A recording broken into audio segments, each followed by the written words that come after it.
Mr. Muthuselvam, your son has a fantastic record, said Mother Mary.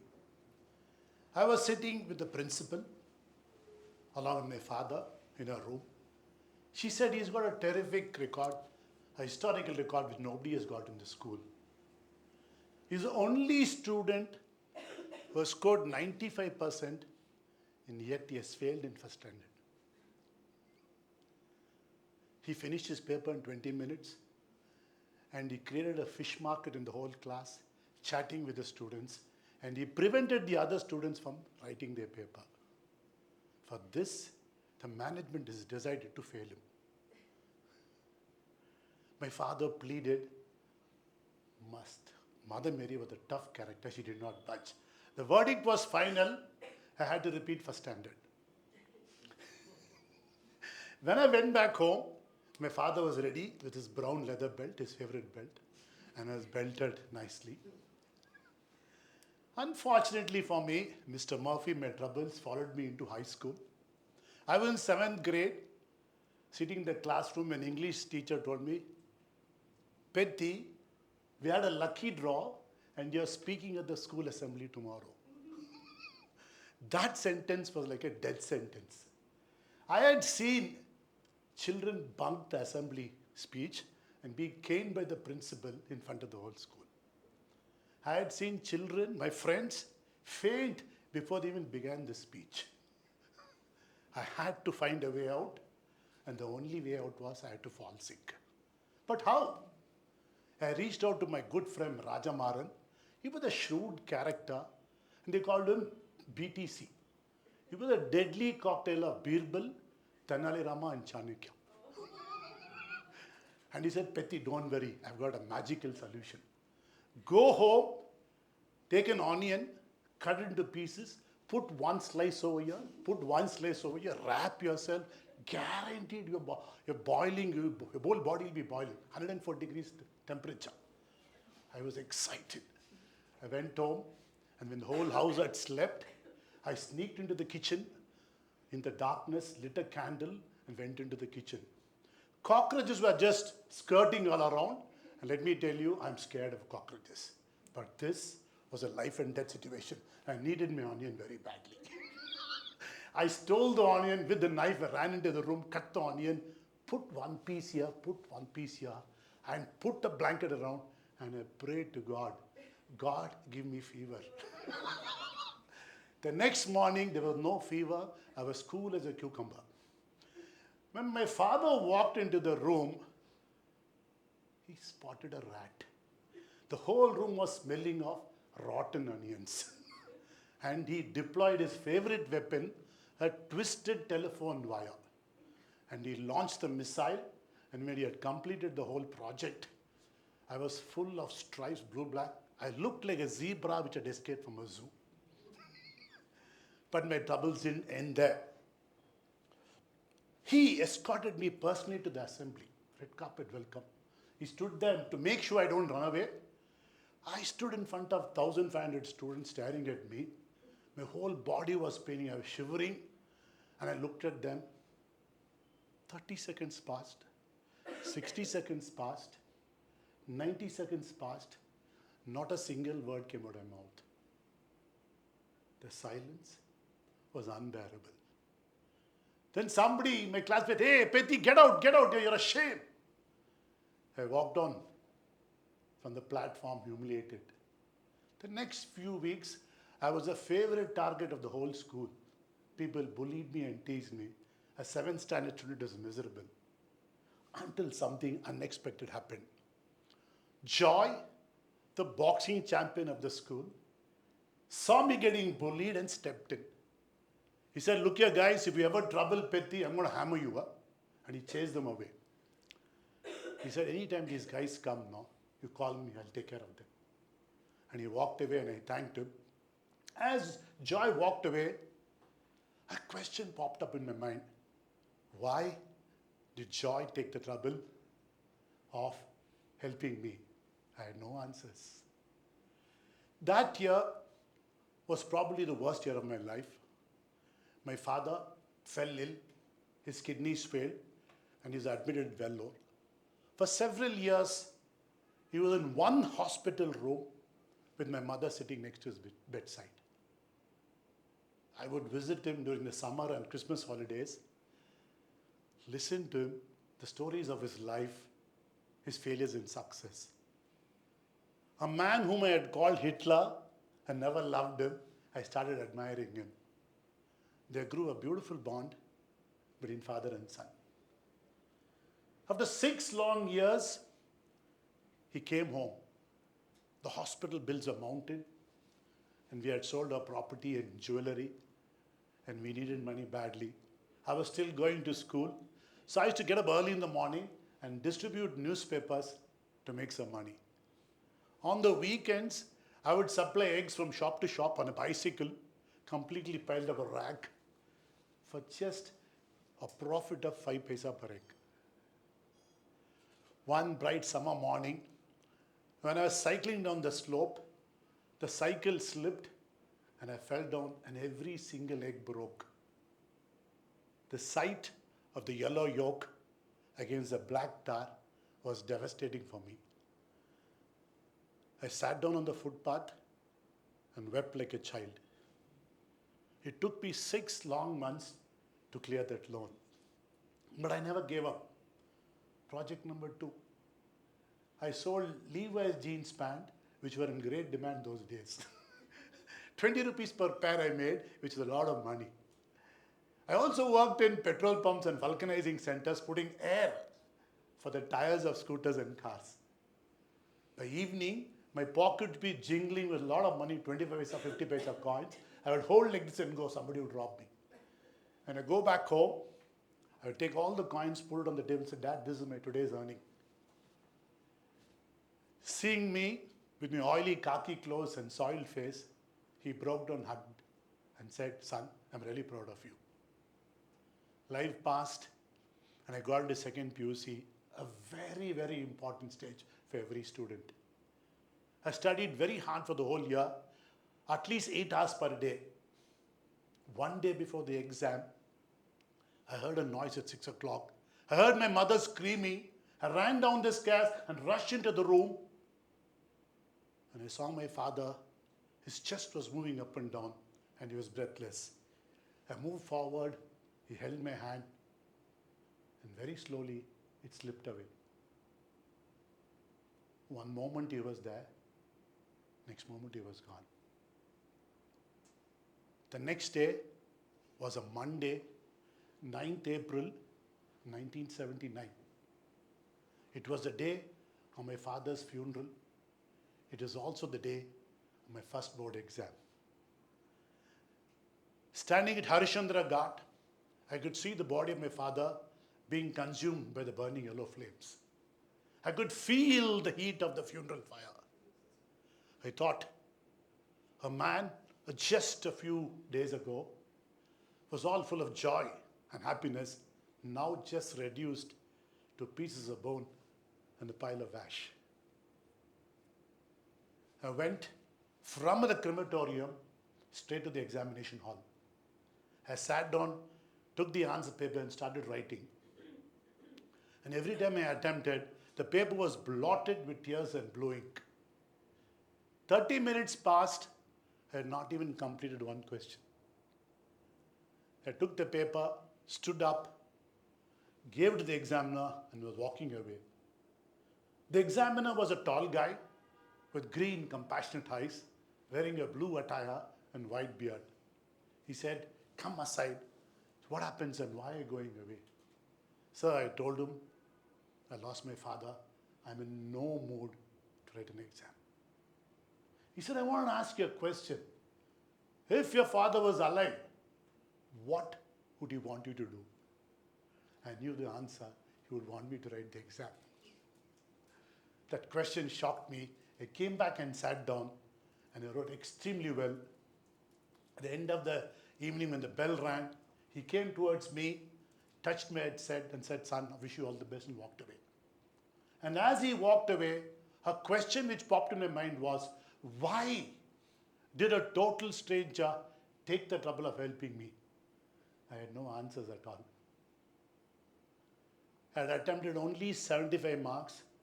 When the results came, I got 75 out of 75 in chemistry. I did very well in all the other papers and got in engineering. 4 decades have passed. I don't know his name. I don't know whether he is alive or dead. But I know one thing, that what he said, what he did, changed my entire life.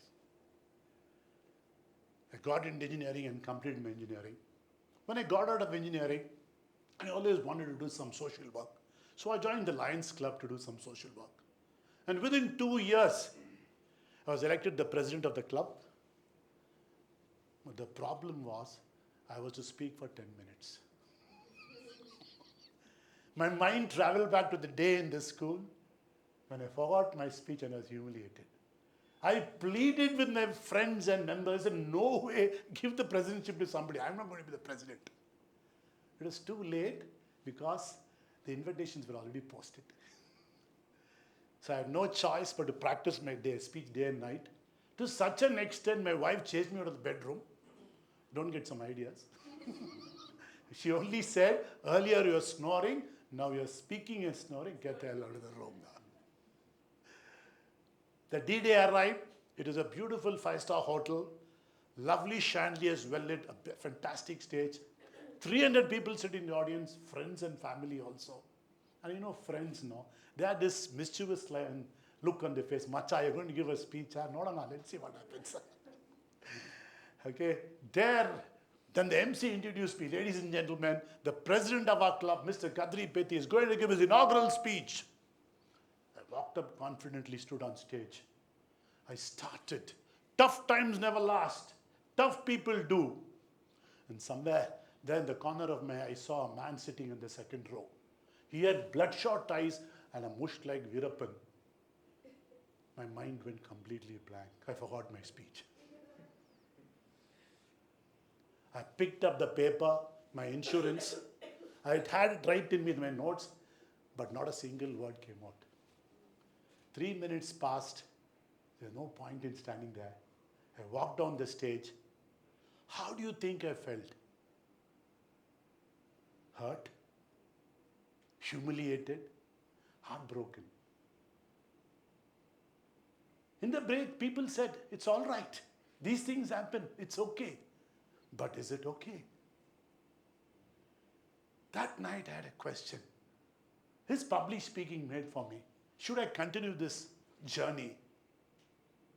The following week I joined Toastmasters. And the rest is history. I took it like a fish took water. I put my heart and soul into it. I started winning speeches at the club level. Every club level won, the state level, the national levels. And I had the great opportunity of representing India in Asia at Miami, Florida in the year 2000. 8,600 speakers from 56 countries were there. There were some phenomenal speakers. Logically, I didn't stand a chance. But when I delivered my speech and I was declared the best speaker in the world, it is a miracle. Yes. And that was the award in 2000. And I became a film star. I was autographing books that day. What won the award that day was not my delivery skills or public speaking skill. It was a gripping story of my life. A story which started in a dark, desolate, dangerous stretch of road. I was traveling on a motorbike in the middle of the night. A red truck hit me and I lay unconscious on the road with no one to take care of me. A good Samaritan who happened to be passing by that time rescued me and got me admitted in the hospital. The next morning he gave me a beautiful bouquet of yellow daffodils, wished me good luck and walked out of the door. And as he walked out of the door, the question which popped out in my mind, why? Why did a total stranger take the trouble of helping me? I had no answers. But that incident had a great impact on me. The award gave me great recognition, but it also gave me great responsibilities. Being the president of Lions Club, me and my team raised 800 bottles of blood that year. We did hundreds of eye donation camps, and we conducted classes of physically challenge children. In recognition of the service I did for the organization, Lions International recognized my work by giving me an award as Outstanding Service to Humanity. That is fantastic. But beyond this, I understood the power of public speaking only when I met Tara. Tara was a school teacher who was a victim of an acid attack by her own teacher colleagues. Her entire face was scarred. It was fused with her body, and she had lost vision in her left eye. Wanting to help her, I prepared a 7-minute appeal, went to the Infosys leadership camp, and delivered a 7-minute speech and raised 5 lakhs. I went to the hospital, St. John's Hospital, handed over the check. She held my hand, but did not utter a single word. But I could feel the gratitude in her energies. Along the way, I had the privilege of sharing my stories and experience with a lot of school students and college students. But one story stood out. It was a bright summer morning. My telephone bell rang. It was Professor U.K. Sharma, a very good friend, the dean of a business school. He said, Kadri, I'm in serious trouble. I want your help. The college has lost its affiliation and the students cannot sit and write the exam. And they got frustrated and angry, went on a rampage, damaged the school bus, college bus, and broke the furniture. And what did the management do? Got them arrested. And he said, I took them out on bail. Can you come and talk to them and persuade them to be a little patient till we get the hall ticket? I knew I was in serious trouble, but I had great respect for UK Sharma.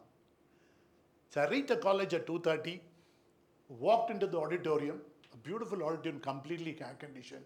60 students were sitting. There was a deathly silence.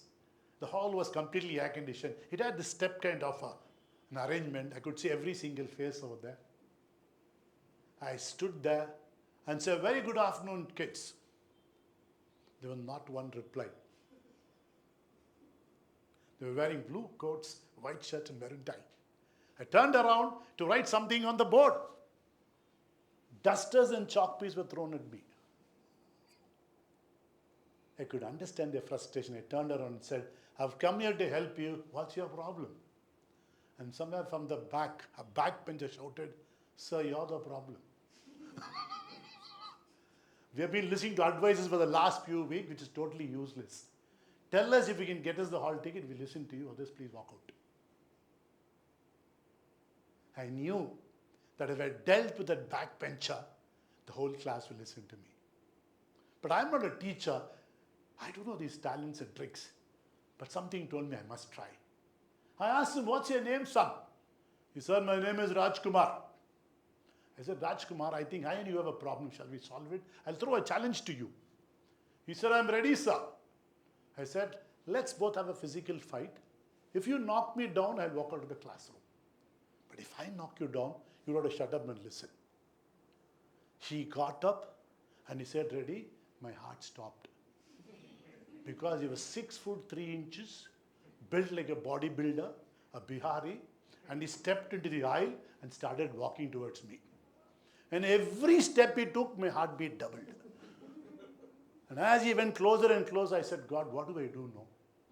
I don't know, it was divine intervention, what I said. I told him, Rajkumar, stop. Let me tell you one thing. I'm a black belt in karate. And when we have a fight, if I hit you in the wrong place, you may die. I'll tell you I killed you in self-defense. He silently thought for 30 seconds, went and sat down. I was no black belt, I was just wearing a black belt. Okay. I don't know why I even said it, okay. And then what happened? Something funny happened. I just sat down and I listened to them for 2 hours, non-judgmentally, with patience.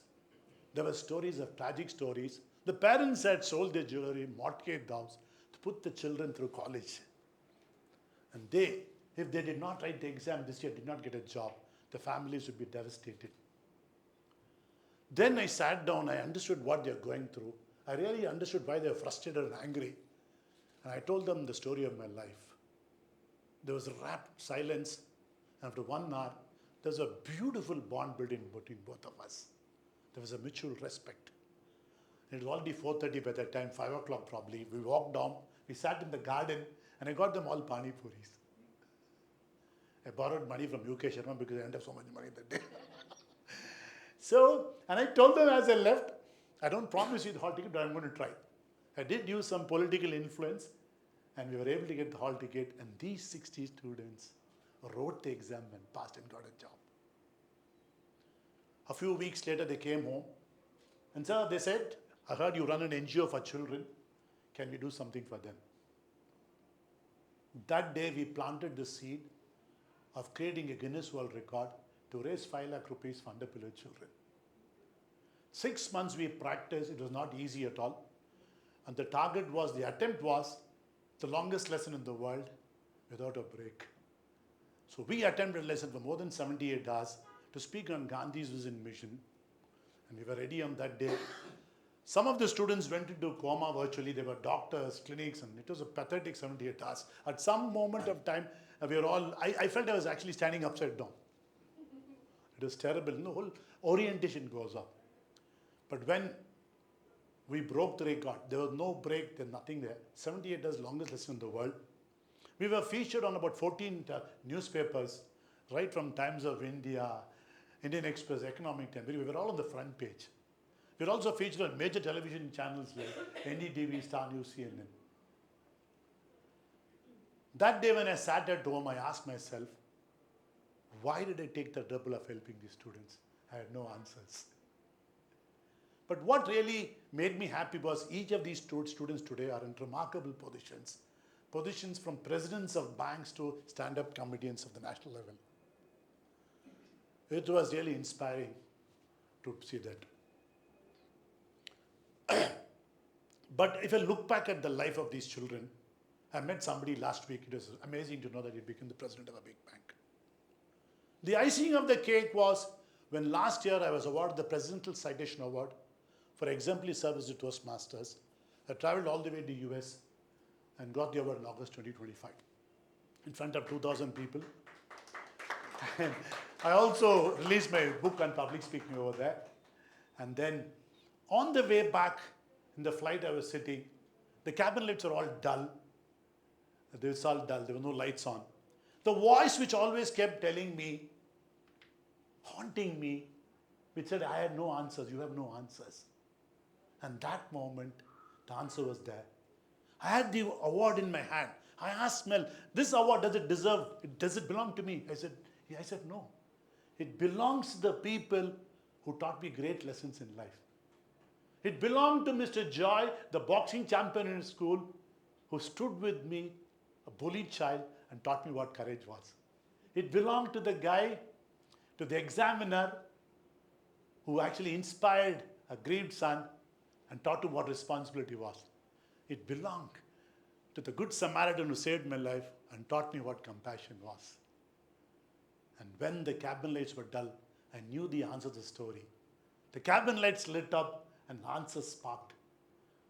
The answer was in the story that I heard from people that molded my life. The answer was the story that I shared with people that molded others. My dear leaders, scientifically, emotionally, practically, stories have the power and the potential to change, inspire lives. And each one of you is a leader over here. I'm sure you have a very unique story that only you can share, only you can tell. Whatever your story, it's your story.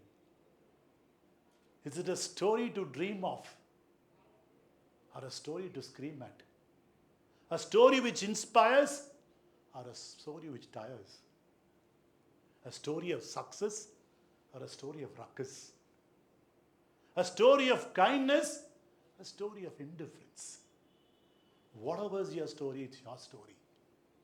But love, Let love and compassion be a guiding star. Let your story travel wide and far. The world is listening to your story. Are you ready to share your story?